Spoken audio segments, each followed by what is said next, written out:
메리 크리스마스. 메리 크리스마스. 하나님께서 우리 가운데 예수님을 보내주신 것을 감사하고 기뻐하고 찬양합니다. 하나님 아버지, 이 시간에 성탄을 통해서 하나님의 말씀 듣기를 원합니다. 이 땅에 오신 예수님이 누구신가를 알고 그 예수님을 감사하며 기뻐하는 성탄을 보내도록 축복하여 주옵소서. 예수님의 이름으로 기도합니다. 아멘. 오늘 말씀은 임마누엘입니다. 마태복음 1장 23절은 이렇게 말씀합니다. 보라, 처녀가 잉태하여 아들을 낳을 것이요 그의 이름은 임마누엘이라 하리라 하셨으니 이를 번역한즉 하나님 우리와 함께 계시다 함이니라. 저는 성탄 메시지를 준비하면서 어떤 말씀을 전할 것인가 고민하며 기도했습니다. 왜냐하면 성탄 본문 말씀을 대부분 잘 알고 있고 또 여러 번 전했기 때문입니다. 그런 가운데 제 마음속에 계속해서 임했던 말씀은 임마누엘이었습니다. 즉 하나님이 우리와 함께 계시다. 그러면 우리는 이 말씀 앞에서 어떻게 성탄을 보내야겠습니까? 첫째, 우리는 내 죄를 구원하러 오신 예수님을 믿어야 합니다. 18절을 보십시오.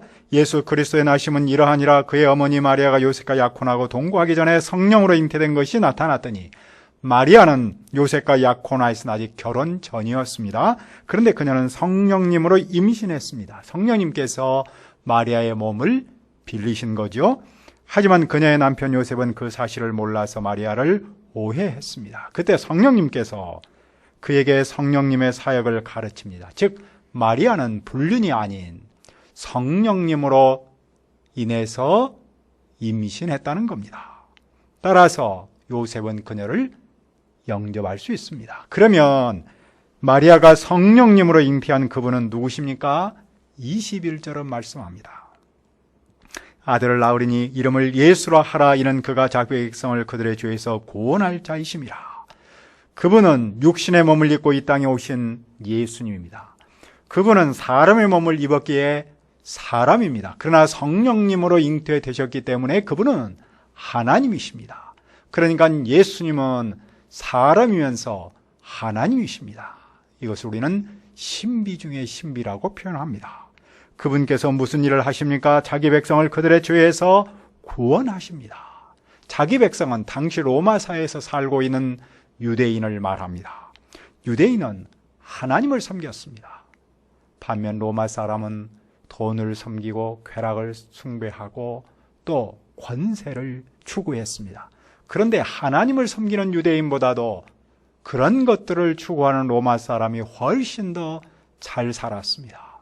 유대인은 몹시 약해 보였고 로마 사람은 몹시 강해 보였습니다. 그런데도 유대인은 그런 로마를 보면서 한편으로는 부러워했지만 다른 한편으로는 자기들은 하나님 앞에서 살고 있다는 자기 의로움이 있었습니다. 그리고 그들은 하나님께서 로마의 부정과 부패로 얼룩진 적폐를 개혁하기를 기대했습니다. 하지만 하나님은 그 백성의 죄에서 구원하실 구원자를 보내셨습니다. 하나님은 유대인이 로마인의 적폐를 보기 전에 먼저 자신의 죄를 보고 그 죄를 해결하기를 바라셨던 것이죠. 그들의 죄는 무엇입니까? 하나님 없이 사는 겁니다. 말씀에 순종하지 않고 자기 나름대로 사는 겁니다. 사람은 본성적으로 하나님의 말씀대로 살기보다는 자기 마음대로 살고 싶어 하고 또 그렇게 삽니다. 그리고 그렇게 사는 것을 자유라고 말하고 사람답게 살 것처럼 주장합니다. 그러나 현실은 그렇지 않습니다. 오히려 정반대인 경우가 훨씬 더 많지 않습니까? 인류 역사를 보면서 어떤 사람은 전염병, 팬데믹과의 싸움이었다라고 말합니다. 그도 그럴 것이 역사의 고비마다 전염병이 있었기 때문입니다. 인류는 많은 희생을 전염병 앞에서 치르고 또 그런 가운데서 백신을 개발하고 치료약을 개발하면서 계속해서 역사가 발전했지요. 그런 가운데서 어떤 사람들은 인간의 지혜와 지식을 자랑하면서 뽐내면서 교만을 말하기도 했습니다. 그러나 교회는 그때마다 하나님 앞에서 얼마나 인간이 죄악된 존재인가를 발견하고 죄를 회개하고 또 더 나아가서 세상을 섬기는 그런 삶을 살았습니다. 로마 시대 때도 전염병이 있었는데 대부분의 지도층은 두려워서 숨었다는군요. 하지만 아주 새싹과 같은 연약한 교회는 환자들을 돌보는 일에 힘썼습니다. 그들이 얼마나 열심히 그렇게 힘썼든지 당시 비기독교인이었던 황제는 이런 말을 했다 그래요. 갈릴레이 사람, 그것은 기독교인을 말하는데 도대체 저 기독교인은 비기독교인 병자까지 어떻게 저렇게 헌신적으로 돌봐줄 수가 있느냐. 바로 이 점이 그 거대한 로마 사회 속에서 교회가 희망의 빛으로 설 수 있었던 계기라고 말하군요. 지금 지구촌은 코로나19 앞에서 두려움에 떨고 있습니다. 물론 백신을 만들었기 때문에 인간의 능력을 자랑하고 뽐내는 사람도 더러 있습니다. 하지만 대부분의 사람은 인간의 연약함을 깨닫고 인간의 죄성을 바라보고 하나님 앞에서 두렵고 떨림을 갖고 있지 않습니까? 우리나라 교수신문은 올해의 사자성어로 아시탑이라는 말을 만들었다고 해요. 그것은 아는 나를 말하고 타는 다른 사람을 말하죠. 즉 내로남불을 한자말로 표현한 거라고 말하잖아요.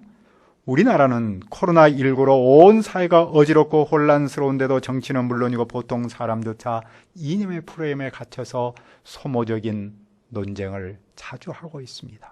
나는 옳지만 너는 틀렸다라는 이런 사고 속에서 흑백 논리 속에서 우리는 안타까운 시간을 보내고 있습니다. 그러나 교회는 먼저 나를 봐야겠죠.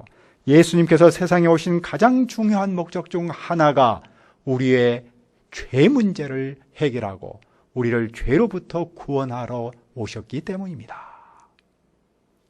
예수님은 어떻게 우리를 그 죄에서 구원하십니까? 예수님은 우리의 죄를 짊어지시고 십자가에서 피 흘려 죽으셨습니다. 그리고 사흘 만에 다시 살아나셨습니다. 다시 말해서 예수님께서 우리의 모든 죄를 십자가에서 대신 감당함으로써 우리의 죄 문제를 해결하신 것이죠.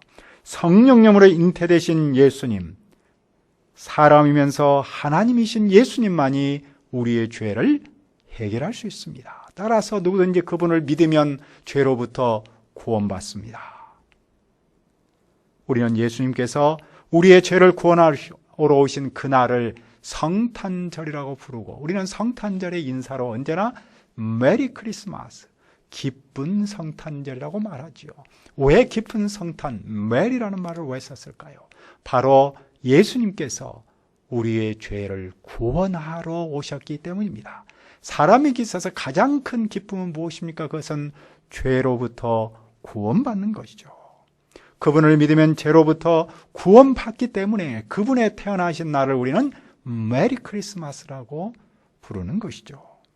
그러므로 우리가 크리스마스에 가장 먼저 해야 할 일은 내 죄를 구원하러 오신 예수님을 믿는 겁니다. 둘째, 우리는 어떤 상황에서도 우리와 함께 하시는 예수님을 믿어야 합니다. 예수님께서 구원자로 탄생하신 일은 어느 날 갑자기 일어난 일이 아닙니다. 하나님께서 오래전부터 선지자에게 하신 약속을 이룬 겁니다. 그 약속은 무엇입니까? 23절을 보십시오. 보라, 처녀가 잉태하여 아들을 낳을 것이요 그의 이름은 임마누엘이라 하리라 하셨으니 이를 번역한 즉 하나님이 우리와 함께 계시다 함이니라. 이 말씀은 이사야서를 인용한 겁니다. 당시 아람 왕과 이스라엘 왕이 연합군을 조직해서 유다를 쳐들어왔습니다. 당시 유다의 왕은 아하스였는데 그는 적군의 모습을 보고 너무 두려워서 자신은 물론이고 온 백성이 나무가 흔들리듯이 떨었습니다. 그들은 하나님께서 함께 하심을 믿지 못했기 때문입니다. 하나님께서 그들을 이제 떠나셨다고 생각했기 때문입니다. 그때 하나님께서 선지자 이사야를 유다 왕 아하스에게 보내서 말씀하셨습니다. 두려워하지 말라. 낙심하지 말라. 그들이 아무리 강해도 타다남은 부지깽이에 불과하다. 종이 호랑이 같다는 것이죠. 그러나 그는 그 말씀을 믿지 않았습니다. 그는 계속해서 두려워했습니다. 그러자 하나님께서 그에게 친히 그러면 징조를 구하라고 말씀했습니다. 그런데 그는 징조를 구하지 않았습니다. 겉으로 볼 때는 그는 하나님을 시험하지 않은 것처럼 경건하게 보일 수 있습니다. 하지만 그의 속내는 하나님도 믿지 않고 징조도 구하지 않고 징조도 구하지 않고 하나님도 믿지 않겠다라는 이율배반적인 마음이 있었던 것이죠. 그러나 하나님께서 그런 그를 위해서 무엇을 하셨습니까? 그에게 친히 징조를 주며 말씀하셨습니다. 보라, 처녀가 잉태하여 아들을 낳을 것이요 그 이름을 임마누엘이라 하리라.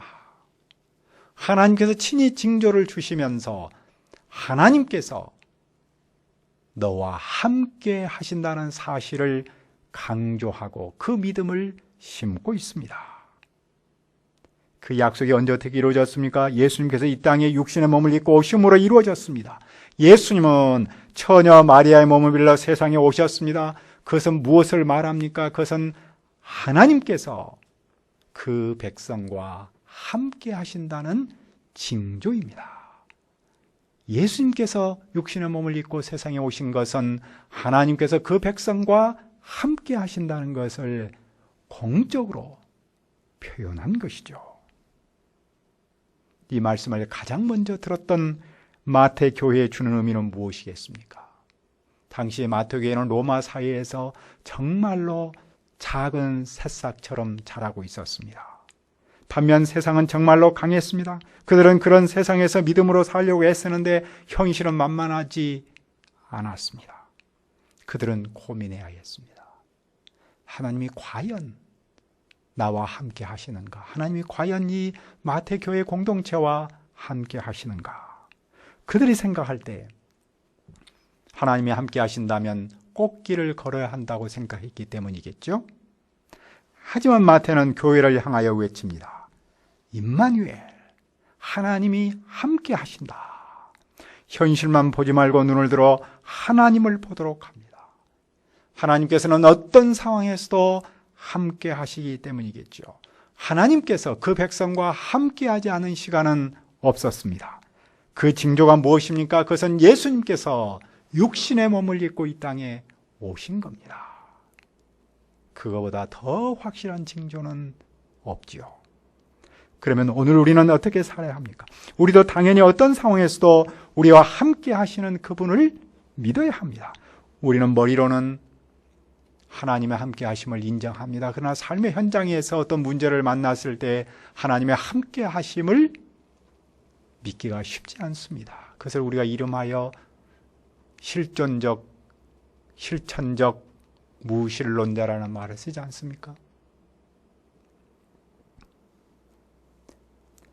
겉으로는 하나님을 잘 믿는 것처럼 생각하고 우리가 말씀도 듣고 그렇게 하지만 삶의 현장에서 심각한 문제를 만나면 하나님의 함께 하심을 의심하고 거기로부터 우리가 두려움에 빠질 때 그것은 임마누엘의 은혜를 놓쳐버린 것이죠. 그러면 우리는 언제나 두려움에 빠질 수 있습니다. 문제에 얽매여 버리기 때문이겠죠. 지구촌이 코로나19를 겪으면서 공통적으로 배운 것을 들라면 뭐니 해도 인간의 연약함 아니겠습니까? 눈에 보이지 않는 바이러스 때문에 지구촌 전체가 마비되고 1년여 동안 우리의 삶의 모습이 뒤바뀌었기 때문입니다.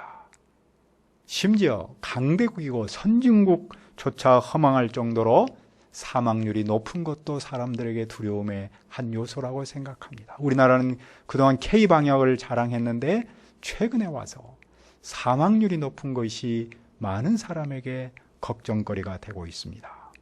지금은 사회는 물론이고 교회조차도 시연의 시간이 이미 분명합니다. 많은 교회가 코로나19 상황을 견디고는 있지만 물질적으로 여러 가지 면에서 어려움을 겪고 있습니다. 교회도 고민하지 않을 수 없습니다. 하나님이 과연 우리와 함께 하시는가?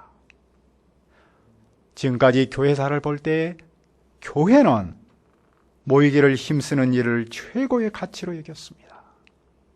그러나 지금은 그렇게 하지 못합니다. 그런데 하나님께서 다른 방법으로 모일 수 있는 길을 허락하셨습니다. 그것이 바로 언택트, 비대면이죠. 비대면은 오히려 장소의 제한을 뛰어넘었습니다. 따라서 교회의 핵심 가치 중 하나의 모이기를 힘쓰는 일을 우리는 할 수 있습니다. 언제나 중요한 것은 환경이 아닌 믿음이라는 사실을 배우죠. 시련이 있다고 해서 하나님께서 함께 하시지 않는 것은 아닙니다. 하나님은 오히려 시련 속에서 더 분명하게 함께 하십니다. 최근 한 조사에 의하면 교회를 부정적으로 생각하면서도 교회의 존재를 인정하는 비율이 약 60% 정도가 나왔다는 보도를 보았습니다. 왜 그럴까요? 인간은 영혼을 가졌기 때문입니다. 인간의 본질 문제는 죄이기 때문입니다. 그 영혼을 채워주고 죄 문제를 해결할 수 있는 그분은 바로 하나님이신 예수님뿐이기 때문이죠. 그래서 다시 강조합니다. 세상의 유일한 희망은 교회입니다. 그리고 교회의 희망은 바로 예수님입니다. 어떤 상황에서도 우리와 함께 하시는 그분이 교회의 희망입니다. 그렇다면 인류의 희망, 바로 예수님이시죠. 우리는 성탄절 앞에서 무엇을 해야 합니까? 우리는 내 죄를 구원하러 오신 예수님을 믿어야 합니다. 그리고 우리는 어떤 상황에서도 나와 함께 하시고 우리 교회와 함께 하시는 바로 그분을 믿어야 합니다. 성탄절은 예수님의 생일입니다. 우리는 성탄절만큼은 구원자로 오신 예수님, 우리와 함께 하시는 그분을 믿어야 합니다. 그래야 해서 우리 마음속에 메리 크리스마스, 기쁜 성탄이 될 수 있기를 간절히 기도합니다. 은혜로우신 아버지 하나님, 예수님께서 우리를 죄로부터 구원하러 오신 줄 믿습니다. 또한 우리 주님은 언제나 어떤 상황 속에서 특히 시련의 때에도 함께 하시는 분임을 믿습니다. 우리가 어떤 상황에서도 흔들리지 않고 특별히 크리스마스에 이 예수님을 믿음으로 우리의 마음과 우리의 가정과 우리의 교회에 더 나아가서 온 세상에 메리 크리스마스가 울려 퍼질 수 있도록 축복하여 주옵소서. 예수님의 이름으로 기도합니다. 아멘.